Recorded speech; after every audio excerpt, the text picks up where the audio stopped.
This is Pod Populi, podcast for the people.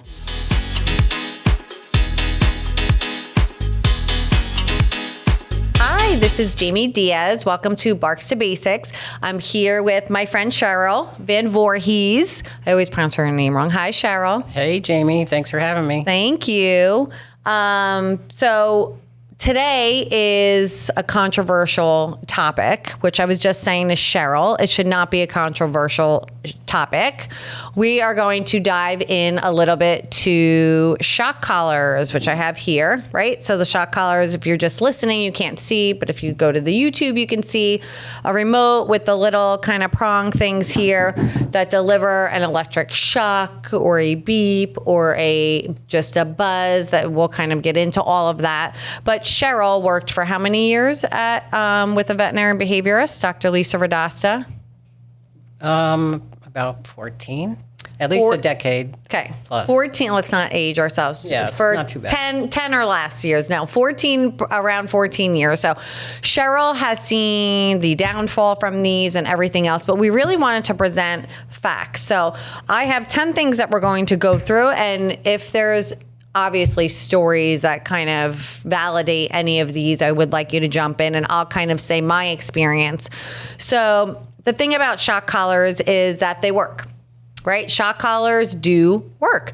They get, I feel like most people, when they're at the end of their ropes, they will use a shock collar, or I never realized how many shock collar trainers there are in the world, mostly in the United States, because a lot of parts of the world ban shock collars, which we'll go over that, but I never realized how many people use them.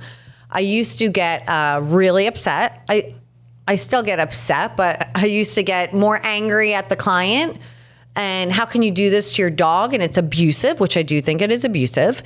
But I used to get mad at them. And then I kind of, years later, kind of understood, like, people are not trying to hurt their dog. They're trying to fix these behavior problems that are causing this turmoil in their life, right? So you don't get a dog to want to abuse them. So I have lightened up a little bit on the shock collar part. But Cheryl, what I would like to kind of do with you is let's go over some of these points and we'll kind of see where we're at and kind of your thoughts on them as well. So number one, super easy, I think, but I don't think people at home that are using them realize, is shock collars cause stress and anxiety. So research has shown that dogs trained with shock collars exhibit significantly higher levels of stress indicators than those trained with reward-based methods. So what have you, do you think this is a valid point that it causes stress and anxiety, and maybe some things that you've seen with these? Because you usually get the clients after they've been using the shock collar or while they're using the shock collar, right? Yes. Initially, we see clients that came into the clinic when I was working there. We're like their last straw. Like, we've tried X, Y, and Z. We've tried the shock collar. We've tried a lot of aversive techniques, which aren't always just the shock collar. Mm-hmm. We could have a whole podcast on all the adverse techniques that are out there that cause harm to your pet. But you can't argue with the data and the scientific research that backs that using a shock collar does and can increase fear and anxiety in your pets. Heck, it would cause fear and anxiety in me if you put it on me. Mm-hmm. So we don't want to see the elevated heart rate, the neurochemical stressors, reaction that occurs in the animal's brain when that shock collar is used. I don't know about you, but I don't want that for my pet. I don't want it for me. I wouldn't want it for my kids. So you can't argue with the research that's out there. So why do you think people are just not thinking about this little, which is not a little part, that it's causing more stress for the dog? I think they're just ignoring, one of the things that I hear all the time, and I'm sure from people watching or listening also, we're going to go through that too. I have the TikTok live on, of course, so we are going to get to your comments too, but this drives me nuts. I tried this on myself and it didn't hurt. I have it on a 1. I have it on a whatever. I had it on the highest thing and I tried it on myself. Now, first of all, 1, most people are not trying it on their neck, okay? Two, most of the people that are telling me this are 150 to 250 pounds, right? So most of these dogs are not that. So already you're not comparing, apples to apples. The other thing is everybody has a different pain tolerance. So let's take childbirth. There's some people that are like, I'm not getting an epidural. I'm going to be great. And they are. And other people, I'm like, and I actually handle pain very well, but I still have a point, that I wanted that epidural. So you can't tell me that it doesn't hurt. It doesn't hurt on you, maybe. How are you speaking for this animal that's 8 pounds, 10 pounds? I mean, I've seen shock collars on these little babies. Did you hear that a lot? I feel like that's like the number one thing I hear, that it does not hurt, that it does not, I tried it on myself. It doesn't hurt. That's a comment that I never encountered in the clinic per se. And I always like to say, dealing with clients in general, you don't know what you don't know. So some come in naive and said, I didn't know that the shock collar would do X, Y, and Z to my pet. Mm-hmm. And now I feel awful. If, let's say, I came in, you pull me off the street, I know nothing, and you say, hey, Cheryl, I'm gonna put that shock collar on you, and it's gonna zap you. Don't you think there's some kind of anticipatory reaction already occurring in my body? Like, I wonder how high this is gonna be. I wonder how much it's gonna shock me, right? You haven't even turned it on yet. Mm-hmm. So, there's that factor that plays in. I think that's a good point, what you just said. And I have to say, I'm more upset with trainers that are telling the public to use these devices. So if you are a pet parent and using these devices, this is to inform you of there's a better way and the things that it does cause based. And the other thing is that I'm, more upset is that there's professionals out there that are actually telling people to use these things. So I think at this point, that's where I kind of get more upset with, because like you said, sometimes they have oh my gosh, I did not know it was causing these things. All right. So shock causes stress and anxiety. That obvious, right? You don't know when they're going to be shocked. They already have this fear response building up, and then they have the shock. And we'll get down to kind of that too. Two is they can increase fear and aggression. So dogs subjected to aversive training methods. Now we also talk, there's other things, prong collar, shock, choker, spray bot. There's many other things. We're starting, with the worst today. They're more likely to develop fear-related behaviors and aggression towards humans or other dogs. I think this is like not something that they think they're going to experience. Have you seen these devices cause aggression in dogs in the field when you worked for Dr. Lisa Radowski? Even prior to that, like I can go back decades. And I remember a friend of mine, and I want to say I was in my 20s. I wasn't in the dog profession. I wasn't in the behavior profession yet. And she didn't have a shock collar, but she had one of those handheld, I call it a zapper. It had two electric things. And so I watched her dog was eating, and every time she reached for the bowl, he would growl and lunge at her. She didn't want that behavior, so she took the zapper, reached for the bowl, she zapped. She did it twice. Next thing you know, the dog's coming at her. So, there's just that. I said, well, that's not a good reaction. Do you think you are using the proper technique to train your dog? I think you're making it more aggressive, and now this dog is coming after you because he's making an association that you're causing him pain. Yeah. So that's outside the clinic, like decades ago. We all also know that over the years, there's been a shift from aversive training techniques and trainers out there to a more positive rewards-based training. And the scientific data does back that up, that says it works better. However, one, if you don't know what you don't know, you're going to potentially go to an aversive, or if you want something that looks like it works really fast, you're going to the shock collar, because ideally it does look like it works. It does look like it works, and it's fast, but it does cause increased aggression in dogs, and every dog is different, right? So children that are abused, Some of them take it one way, other take it the extreme the other way and show aggressive behaviors. I mean, it happens in every kind of animal that we see, including ourselves. I can say when I grew up, my parents paddled me. I would sit at the breakfast table, and next to me was the Board of Education. It's amazing that I became a teacher, but if I didn't speak appropriately or I said something smart, that paddle was coming off the wall and going on my butt, right? I soon learned to skip breakfast. I was like, oh no, we're not doing that. I'm out of here. I'm going to get dressed in time to get out the door and catch my bus. So in humans and animals, you got the same response. Did it change the way I felt about the mornings? Oh, heck yeah. I hated them. Yeah. Right? And the same thing happens in the animal kingdom. Yep. You used avoidance. You learned to not do that behavior, but not actually anything, right? You just from fear and being uncomfortable. And I don't want to say I love that story, but that's a perfect point of what these kind of corrections do to any human. This one's easy. They may damage the human-animal bond. Duh.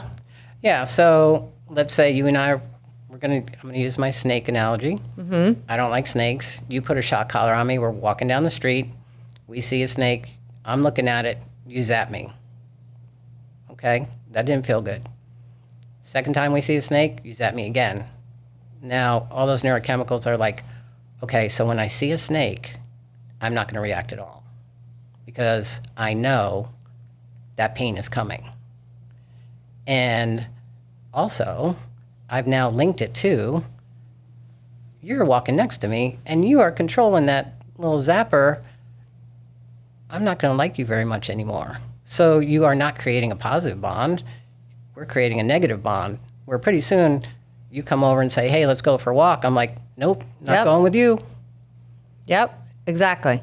Exactly that. And it's like, I've seen on social media trainers using it for aggression, it just boggles my mind. If you are using a shock collar at home, please reach out to us because we will help you. And if you do have a trainer that's asking you to do that, please fire them because just like what Cheryl said, nothing good is going to come out of it. It might put a Band-Aid for the moment, but it's just not necessary.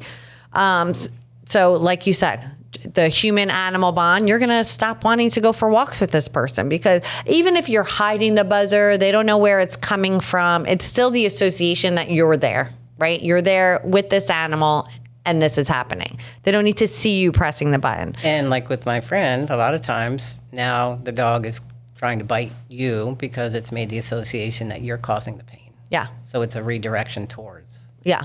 I don't even know how we got here. I would think we'd be further along. So I'm hoping that I would just say people to do their research. Don't listen to me. Do go into science, dive into the research studies. I have them all, every single thing here. I have which research study it came from. So if anybody wants those, but we are... See, there's probably people fighting on, like somebody said, if you don't agree with the chat, let's keep it positive. Well, because people don't like the pushback from shock collars, right? And if you are a shock collar trainer, you don't understand the science of dog training, and then you get upset with that. I mean, the reality is when you bring up the topic of shock collars, you're opening Pandora's box. Yeah. And some people are on, I love the shock collars because it works, and other people are on the other end of the spectrum where it's an aversive, where we are, and you do have to educate yourself. Yeah, you just have to. Don't listen to me. Yeah, if you go blindly down the path, I like data. I like science. Show me the science behind it. Yes. Change my mind. If I think I want to use a shock collar, change my mind. Yes. I love that. And that's what we're trying to do today is change people's minds of not using something like this. This is a good one. So, reward-based training is more effective. So there's multiple studies that show positive reinforcement leads to better learning outcomes and fewer behavioral problems at shock-based methods. So that's obvious. We know. See, this is the thing. I come not only from science data, but I've been doing this for 17 years.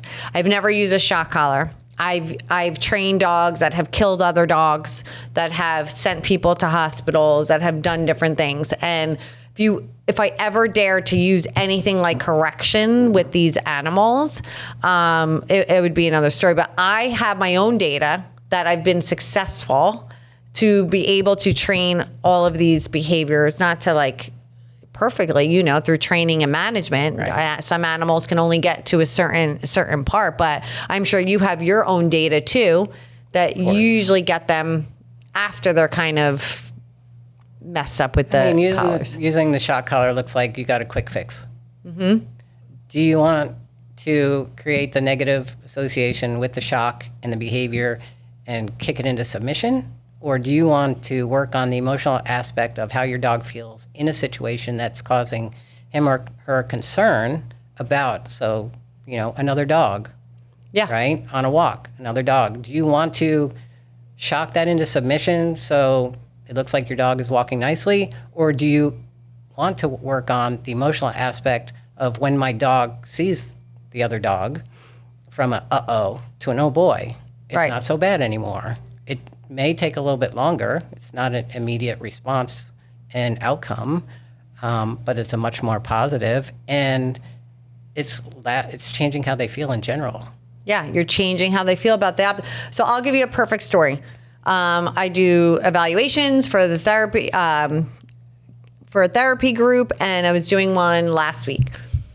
And the dog came in. The dog was like, 3 years old. Great dog. Seemed very obedient. The owners could get, but like very excited to see the other dogs and see the people. And, they were like, he's not usually like this, kind of this rambunctious, but I could see, I'm like, this dog has a great temperament. And I was like, what do you mean? She's like, well, we use a shock collar at home, and we were told you're not allowed to use them for this. And I was like, you're not, but why are you using a shock collar for this dog? I was like, right away, the light bulb. I'm like, this is why this dog is like this. He has no collar on. And then he's like free to like pour out his emotions without being corrected. And a lot of people will also say, I don't even, and this too, because you really got to think about this when you say, I don't even have to shock anymore. All I have to do is either hold it or put it on my dog, and we don't use the shock anymore. Well, that's because your dog is having a fear response to just the collar. So you got to the point that you don't even have to shock anymore because the fear, anxiety, and stress is already letting out in the body. So I used to use a spray bottle with my mom's dogs when we were growing up. I think everybody I had the shaker can with the pennies and the spray bottle with the water for my dog for barking. So it was amazing because Cameo got to a point that I just had to lift up the spray bottle, and guess what? The barking stopped. I was like, this is amazing. I don't even have to spray him anymore. In my head then. Now I'm like, oh my God, this poor dog was scared and was like shutting up, like kind of like that paddle, right? You see that paddle there, you better behave or you're going to get this. And that's not the kind of relationship that I want to have with my dog. We do know shock collars work, but there's no reason for them. There's a reason why there is not a behaviorist in the world that I've met that will not recommend these things. So we just want to, the part was the reward-based training is more effective, which we know. We just want to make sure when, like you said, when you know better, let's do better. You don't need to use these shock collars for. If you're using the shock collar, your timing has to be impeccable. Yeah. So let's say walking a dog with a shock collar on, and you're working on dog-to-dog aggression, and you see the dog look at the other dog, but your timing is off, and by the time you hit the zapper, they're looking at a car. They're not making the association with that dog. The next time you do it, let's say you get it right. Then the third time you do it, you can't always see, what if they shifted their eyes a little bit to the right, but they're not really focused on the dog anymore? Zap again. Now you're going to have the compounded reaction of, I don't know what is causing the zap or the shock of the collar, I don't know what I'm looking at. You're not getting any progress. And now you also have to caveat with that, dogs have single event learning. So like you said, with just seeing the collar or putting it on, they remember they were shocked. Yep. So you have to, have really good timing. I don't know about you, but there's days that when I'm using a clicker or a marker word such as yes to indicate to the dog that they got a behavior right, and my timing is so slow and off. If you've ever videotaped yourself and you're like, oh my God, wow, I missed the word yes came out like after the dog took 3 steps away from me. Yes. Right. So I know I kind of went on two different things, but we've done this tens of thousands of times. So just imagine. So just pretend you're an amazing shock collar trainer. You're timing everything. Now you're giving this device to a pet parent that, like you said, I can't even get them to click or say the word yes or just have their hand in the right space to lure, let alone now I'm giving them a device that the fallout is so bad that it can cause so many more problems. So, I mean... And you're clicking, yeah, clicking yeah, multiple times. When it doesn't work, right. What's happening? Right. What is the message to the animal? Yes. What is the message? Exactly. I'm going to throw this one to you, Cheryl. I'm going to read what it says, and then you can kind of explain this a little bit. No pressure. No pressure. Shock collars can lead to learned helplessness. Dogs repeatedly exposed to unavoidable or unpredictable shocks may enter a state of learned helplessness where they stop trying to avoid discomfort or act at all, similar to depression. Yeah, I think we touched on that a little bit briefly with me walking down the street with a shock collar on with a snake. I'm not going to react after a while. And exactly. And you, the handler, is like, this is great. I can walk my dog all over the neighborhood, or I can walk Cheryl all over the neighborhood. Yeah. And if we see a snake, she's not going to have a reaction. But the inside of me is exploding. Yeah. Fast heart rate, neurochemical response into the brain because I want to run. But I know if I run, that pain is going to occur. So I just learn just to walk and not react. Yeah, and there's been many studies done putting the shock collar on a dog and checking their vitals, their breathing, their heartbeat, their cortisol, their blood pressure, everything increases. So you're causing a physical reaction. So like you said with the learned helplessness, oh, Cheryl doesn't react to dogs anymore. This is great. I've fixed my problem. But you haven't actually changed the behavior. So it's kind of like I say with the prong collars. It doesn't hurt. It's like the natural bite of the mom, which I've never seen. I don't know if that's, I've never seen that. It's the natural bite of the mom, and this is how they learn whatever. So the prong collar, I always say, your dog's walking beautifully. Take it off, put a regular flat collar on, and let's see how your dog walks. 99.9% of the time, maybe 100, the dog still pulls. They haven't learned anything. All they've learned is to avoid what you don't want them to do so that they don't get the correction. But they haven't actually learned the lesson. Like, let's teach them the lesson for that. And then down the road, we have clients that come in and said, I can't get my dog to go on a walk. My dog will not walk out that front door because they've connected all the dots. Right. Oh, now leash means pain. Walking out that door means pain in general. Yeah. Now, if you are using a shock collar, I have obviously read some research things too, that there is a 3-week to a month period after you get off the shock. So might seem like behaviors are a lot worse. So I think it was Ken Ramirez. I went to his the one I went to in Texas, and he was saying, people say, oh, positive reinforcement takes longer amount of time. It's not longer. It's when you get off those corrections, like this dog that was so excited. I was like, call me and I'll give you a free session. This dog that was so excited. It doesn't take longer. It's just there's a period of 3 weeks to a month that the dog now is learning and trusting that they're not going to get that shock, that they're not going to get. So it may seem like it's longer. So technically, you're trying to undo a fear response that's been conditioned. Correct. That's going to take longer. Yes. Right?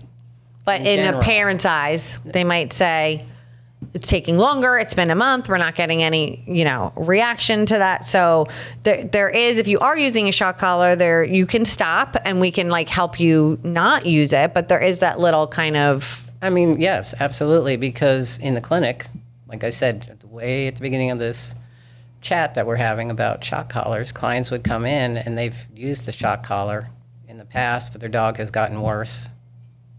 And now here we are. Yeah. Right? Yeah. Here we So are. we're undoing a lot of stuff, the fear reaction. Yep. So it takes a little bit of time. Takes a little bit of time. Yeah.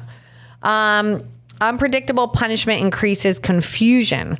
As we talked about this, inconsistent timing or intensity of shocks causes confusion and fear, leading to erratic behavior and undermining learning.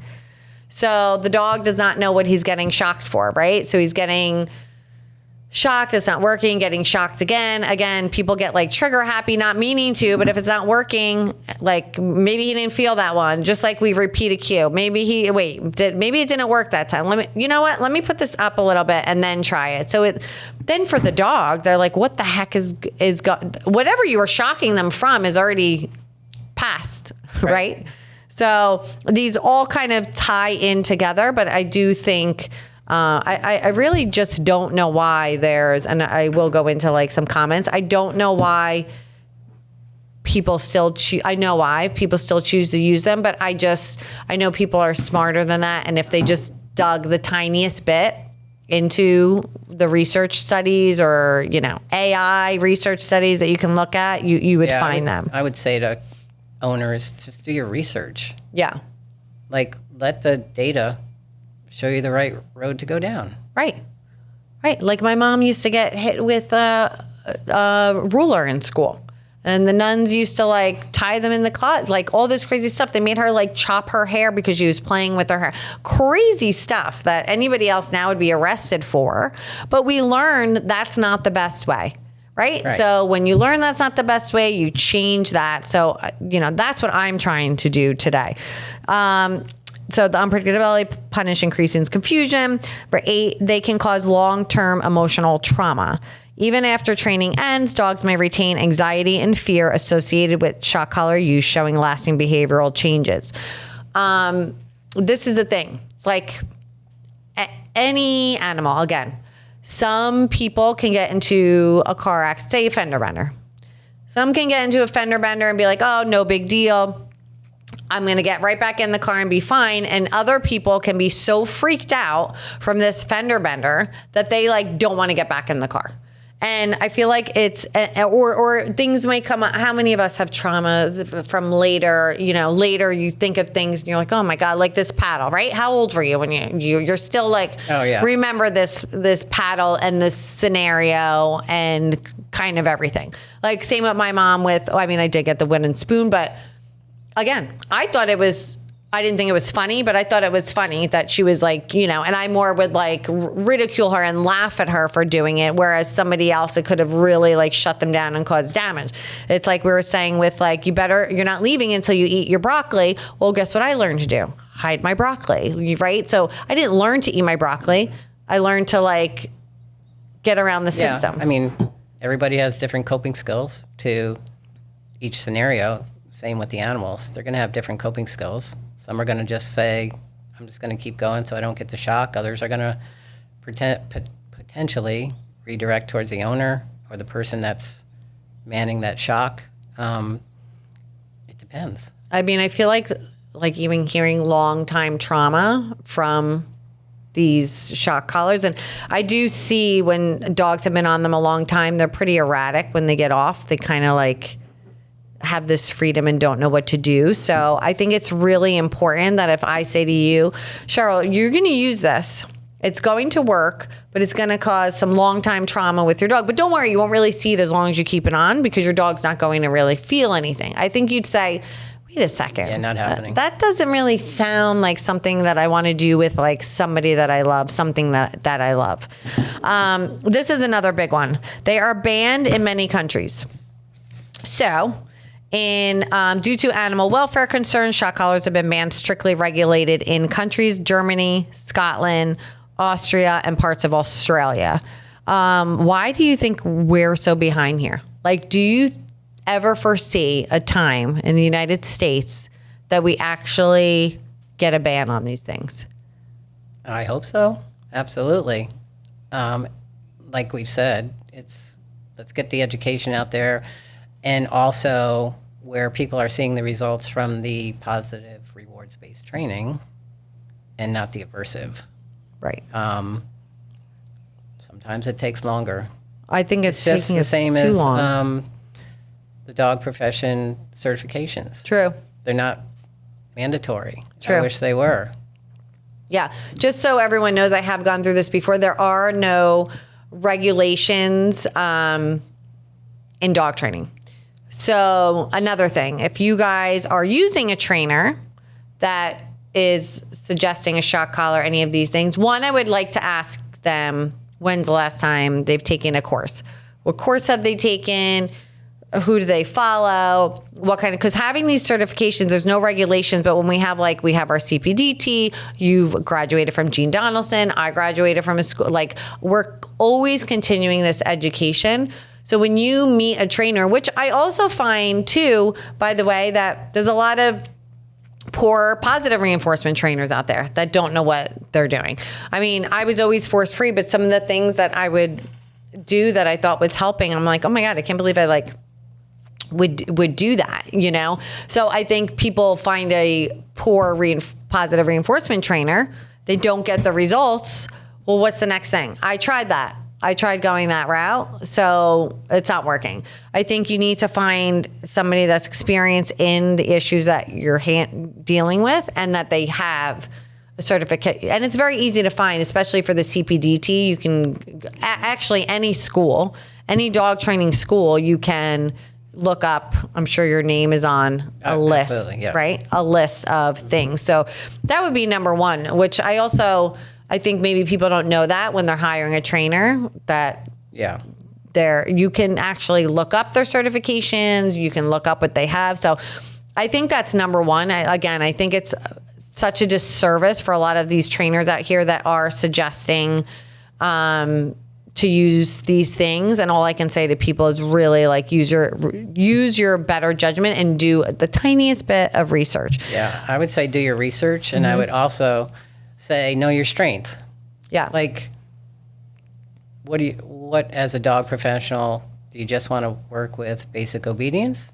Do you want to work with dog reactivity? Do you want to do storm phobia? Do you want to do separation anxiety? Like, there's certain cases I know you'll take, and there's certain cases I'll take, because those are my jam. That's what I like to do, right? So know your strengths. But I would hope nowadays people want the credentials. Yeah. Like, what are your credentials? When I'm looking for a orthopedic doctor, I'm checking credentials. Right. Right? So get credentials out there. Yeah, and not just reviews, guys. We want those credentials. Yeah, right? like, what are you going to do when my dog gets it right? What are you going to do when my dog gets it wrong? Right. Are you And gonna that's a shock great my question to dog? ask. Yeah. No, I'm not going to you. Yeah, that's a great question to ask whoever you're hiring.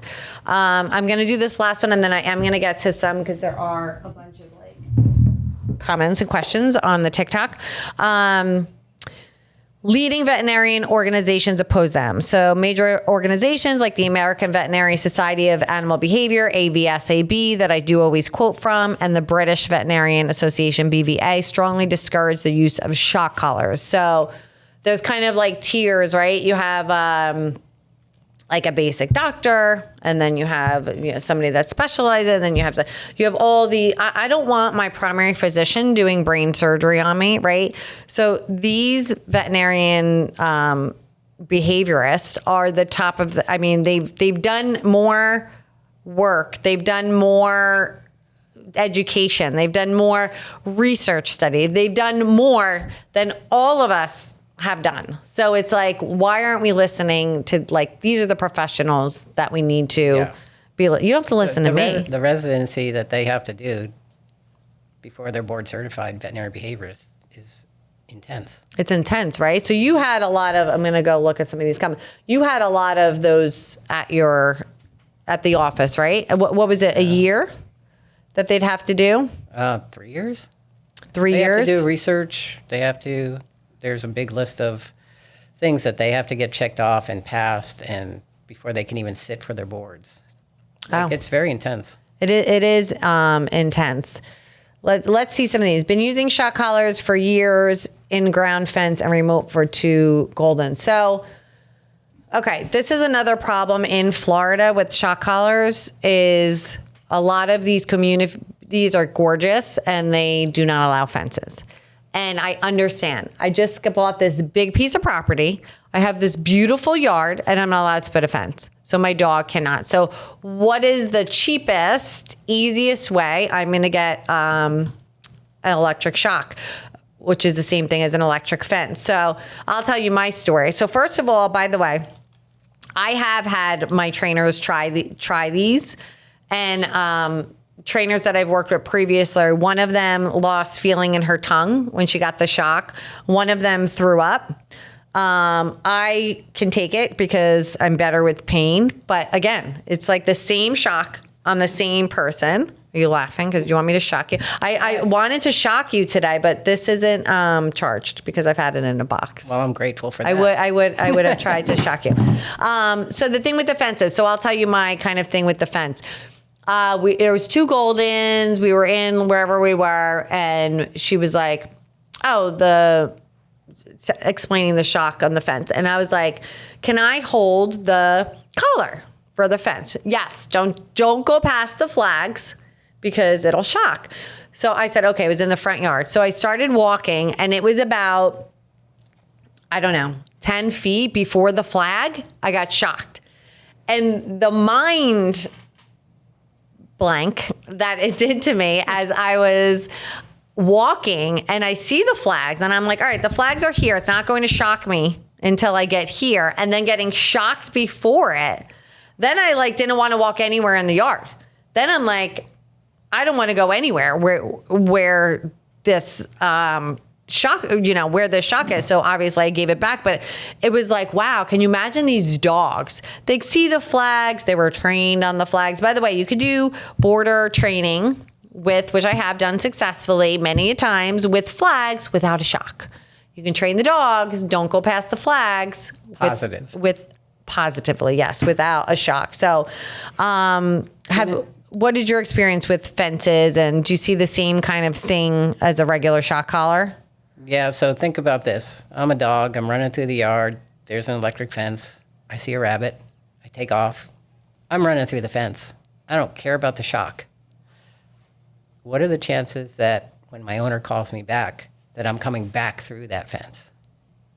Slim to none. Yeah. Not coming back to you. Why would I get shot? So that's a downfall. I'm glad you brought that up, Cheryl, because the dogs go out, they see a rabbit, they're motivated to get it, and then they realize they've already learned, when I go past that, I get shocked. I am not going past that again. So a lot of owners cannot get their dogs past that. Worked about using them on children. Tell me why anyone else should listen to you. I don't know really what that means.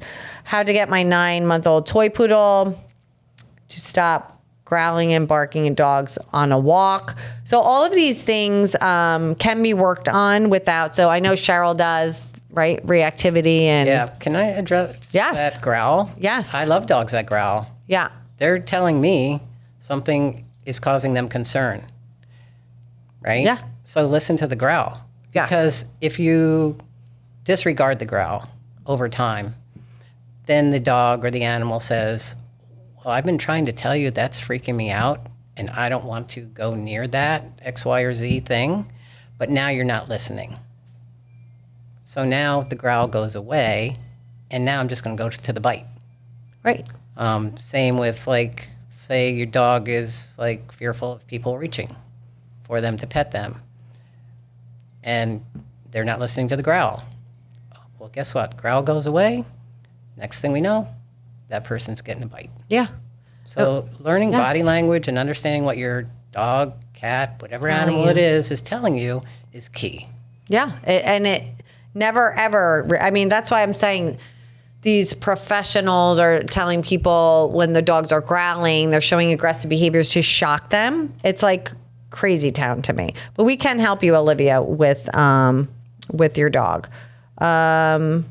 Somebody wrote exactly. They work. We know they work, but there's a better way. It also works like beating my kids, but I'm not allowed to do that either. So, and also nor do my kids want me to beat them, and nor do DIFUS or the relationship between them. So it just doesn't make sense when you can do something in a way that's like still works and you're still building on that bond and experience. It doesn't make sense.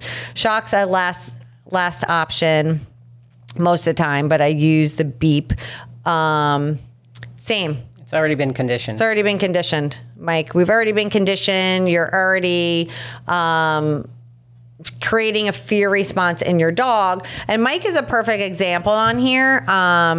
He's saying, what about farmers and electric fences? You might want to check out Ken Ramirez. He lives on a huge farm, tons of acres. He trained his dog. It's pretty amazing. When he sees a snake, the dog, he ran, I don't even know how many meters, to his crate, which automatically shuts, and there's a bucket of food in there when he sees a snake or something he was conditioned not to. The video of this is so freaking amazing. So that's what I'm saying, Mike. You can do it without these devices. You talk to a real trainer, like I said, Ken Ramirez, and see what he's done. It was pretty amazing. It's funny because I can relate. If every time I saw a snake and you use positive rewards-based training where I ran back in the house and you gave me New York pizza, I would do it 1,000% of the time. And nothing bad has happened to me. And I think snakes are now great because they're giving me that high value and you're not in danger. Not in danger. Because you're not touching the snake or ignoring your feelings. My emotional response is much more happy and positive than I'm just not going to react at all because there's going to be pain associated with me seeing a snake. Yeah. I mean, it's basic. It's really basic. I lost my train of thought, but it's basic rewards-based training behavior. Yes. Oh my gosh, Mike is going crazy on here. We love you, Mike. Even down the road, like say we do positive rewards-based training, we also want to work on the emotional aspect of a little counter conditioning, right? Yep. So just like the snake issue with the dog or myself, it's much more positive to get me to run and get a high value reward than to cause me pain. Right. So that's what we want. That's exactly what we want. And again, the research is already there. It's more of like seeing the research, educating yourself. Again, I'm going to just take a couple more questions before we're done. What do you do if you have a dog that is off leash, gets out of the yard and runs away?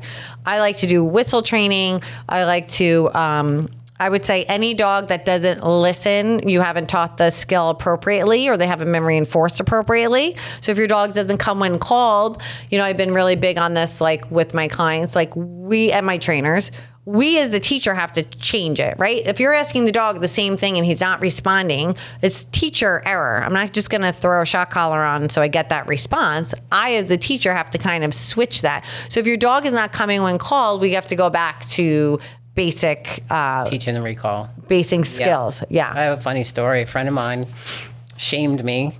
I was up in North Carolina. How dare she? I know. The property was fenced in.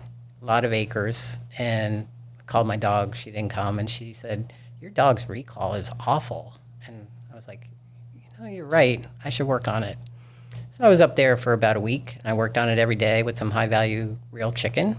And I have a video. She ran all the way across that property. By the time I left there, just took a little bit of time, not time-intensive during the day, maybe 5 minutes. And her recall was fabulous. Amazing. Yeah. Amazing. That's all you need. That's all you need. So I would say I have a collar. All I do is hold the beep and they come back. Again, they've been conditioned. They've been shocked once. Yeah, they've been shocked. That's all they need. Mike is going crazy on here, but we're going to leave Mike to go crazy on here. I would say do your research. Don't believe me. Don't believe you. Do your research on shock collars. It's already out there. There's so many studies that have been out there, and you can't, fight science. I would say educate yourself, check the science, ask questions to reasonable, high educated sources that can answer your questions. Yes. And go from there. Yes. And call us if you are using a shock collar, because we will help you. We will do a free consult Zoom if you're really serious about not using a shock collar, because we would love to help. We're here to help. So I'm not going to mention Cheryl's where to find her, because I feel like you're too busy. Do you want people to find you for training, or are you too busy still for training? I mean, I'm always glad to help people. So where would how would they find you? That's an interesting question. Usually most people just find me through their veterinarian, South Florida, word of mouth. I don't really advertise. Yes. I guess they could ask Cheryl from South Florida. You'll be able to find her. My business is Awesome Pets. Awesome Pets. There we go. Okay. Awesome Pets. Well, thank you, Cheryl. I know it's Cheryl wanted to die when I gave her the. I was like, let's just jump off the cliff today. When I gave her the topic, because we know what a controversial thing this is. I don't know why, but I wish it wasn't, but it is. So I will keep advocating not to use shock collars, not only because of the science, but also because I've been successful my whole career not using them. But speaking of, yes, congratulations on your new book coming out. Can we talk about that? Coming out like October 7th. Thank you. I would have forgotten. Dog Training Made Simple is coming out October 7th. Buy it pre-sale. We need it pre-sale. Don't wait till it's going to come out. And everything dog is in there. I appreciate that, Cheryl. I have to start promoting that every time. Dog Training Made Simple. You can get on Amazon, anywhere. Right now you can go to find me. You can go to dynamitedogtraining.com, and on there is the podcast link, there is a shop link, and there is also the book link that you can get there.